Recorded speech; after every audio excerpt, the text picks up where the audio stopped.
Good evening, everybody. Here's a Friday night update on Saturday.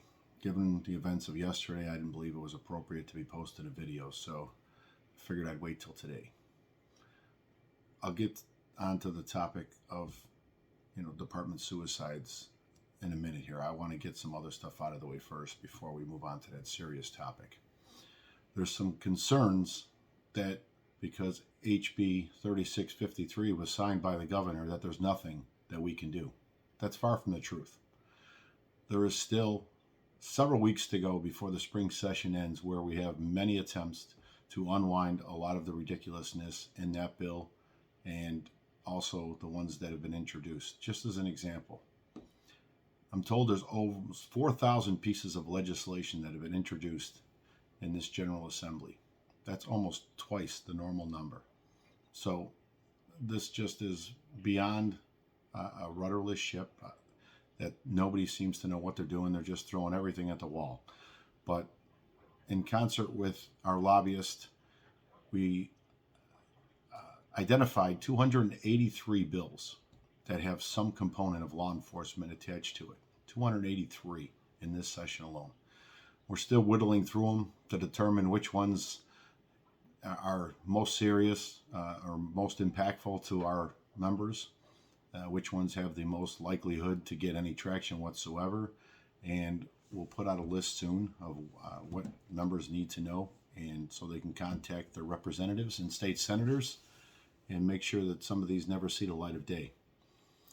Contract negotiations are ramping up, winding down, whichever you want to use, but the reality is we are finalizing some proposals to tie up some loose ends that haven't been discussed yet while the spring session goes on. We are inching closer and closer to arbitration. We have tried to make it as feasible as possible for the city to give our officers the retro money. Take it off the table. This is money they have earned over the last 3.5+ years, coming up on 4 now. There's no reason to hold that money hostage unless you're just trying to prove a point. And that's exactly what the mayor is trying to do. You're using it as a political football and adding stress to people's lives and officers' lives that is absolutely unnecessary. Think of all the thousands of dollars you could have had in your pocket already to invest how you see fit in a market that was roaring for the last 3.5 years. You could have bought a house. You could have done a lot of things with that money. Every other union has gotten their money except for us. For the mayor to say that this needs to be a package deal is inexcusable. That money's already been earned, technically speaking. It should have been off the table, and everything else should be up for discussion right now. So that being said, I think it's safe to say you could be looking at an arbitration path sometime in April, if not for May for sure. We're going to need to agree on an arbitrator first, but hopefully it's not too late for the mayor and the city council to do the right thing and pay our members their back pay, and let's worry about the rest of the stuff separately. I can tell you one of the proposals we're putting forth is to bring back the wellness clinics and screenings that we used to do. We used to get $75,000 a year for those. The city stopped in 2017 when it clearly spelled that out in the contract. They claimed the lodge was not producing documentation on how that money was being spent, so they were no longer going to give it. Well, we put forth a proposal for that to do it to about $500,000 a year. Give quarterly reports to the city. The thought is this: we end up with a healthier membership, they end up with a healthier department, we have our members living longer, and it saves the city money in medical bills with early screening and detections. It's not rocket science. It's a pretty simple concept. The city seemed pretty interested in the idea. What number we end up falling on, I hope they fund the full amount and we go forward from there. We shall see. I can tell you one of the conversations I've had with the mayor, the only conversation I had with the mayor face-to-face, the 29th of May last year, it did include discussions about the lodge taking over the facilitation of the EAP program. This isn't an attempt to blame EAP for anything or subvert what they do or turn it upside down, reinvent the wheel. The thought is very simple. The lodge has confidentiality protections that EAP does not necessarily have because they are beholden to the city. if we are facilitating the program, an officer's identity, frequency of visits, whatever the case may be, can never be disclosed. It can't be used against them either. This department, I know for a fact, has recommended 2 officers to have their FOID cards revoked, which put them in a no-pay status, effective immediately, because of psychological issues that they were seeking help for. It's just inexcusable. Those things don't happen if the FOP is in charge, because we're not going to tell the city why someone, it's a violation of FOIA, or I should say of HIPAA laws, but we're not going to tell the city why someone's getting help. They're on the medical, they're under our care, we'll let you know when they're ready to come back to work. It'll be that simple. The mayor expressed interest in that conversation in May 29th. It hasn't gotten any movement yet. That's going to be another proposal in detail on how we see it running going forward. So you don't have to go to St. Michael's House necessarily, where everybody knows you're going there for a certain reason. You can come into the lodge. No one's going to know if you're there for business, you're going to the store to shop, you're coming to a meeting, or you're coming for some therapy, whatever the case may be. We just think it's a better dynamic going forward. That being said, let me touch on, we lost 2 members this week, James Daly and Jeff Troglia. I'm not sitting here telling you that myself or the lodge knows the answers to how to make this stop.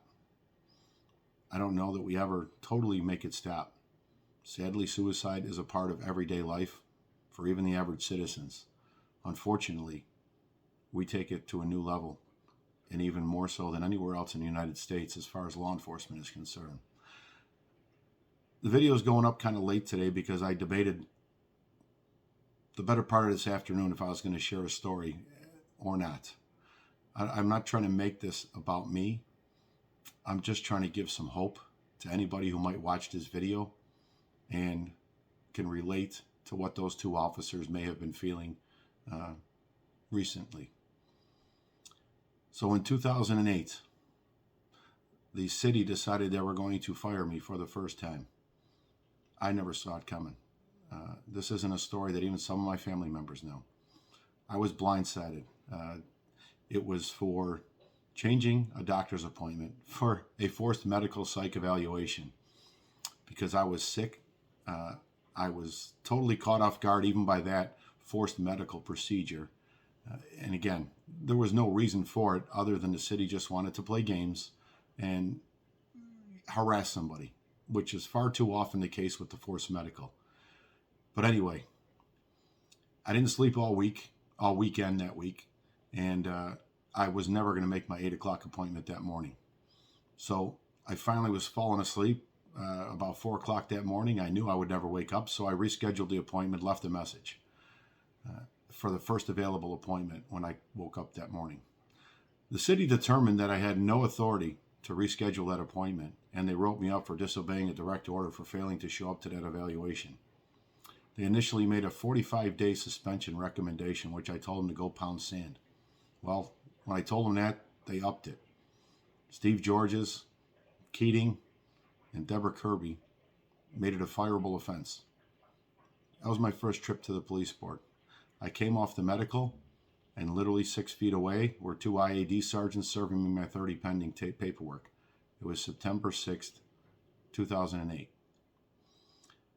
I really had no idea it was coming. I was lost. I went home trying to figure out what I was going to do next. I didn't watch TV. I barely ate. I didn't leave the house for 4 days almost. I just kind of sat there staring at a blank wall, at a TV that wasn't even on, just thinking about life. And I'll be the first to tell you, yes, there were a few times I thought I should just swallow a jar of pills and go to sleep and never wake up because it just was not stopping my head from thinking. That being said, 2 things stopped that from happening. The fact that my mother was still alive and I never wanted to subject her to something like that. And you see a picture here in front of me, this dog. Story goes, after 3.5 days of just staring at a blank wall, I turned on the TV for the first time. and Jim Carrey, Bruce Almighty, was playing on TV. It's strange how the mind works sometimes. But as soon as I started thinking Bruce Almighty, I mean, it was less than 30 seconds. Bruce stuck in my head. I remembered a conversation I had had with a friend a couple months before, talking about maybe getting a dog. And she told me, if you ever get a dog, you should name him Bruce. And that light bulb went off in my head. I turned off the TV immediately, got dressed, drove to Chicago Ridge Animal Shelter, and adopted this dog, who kept me company every day, 24/7. He saved my life. There's no other way to cut it. He got me through a pretty difficult time in my life. Why do I share this story? Because there's always hope. If any of you listening are feeling depressed, lost, anxious, whatever the case may be, there's lots of help. Whether it's the chaplains, whether it's EAP, if that doesn't even float your boat, call the FOP. There's a 24-hour hotline. You will be connected to somebody on call.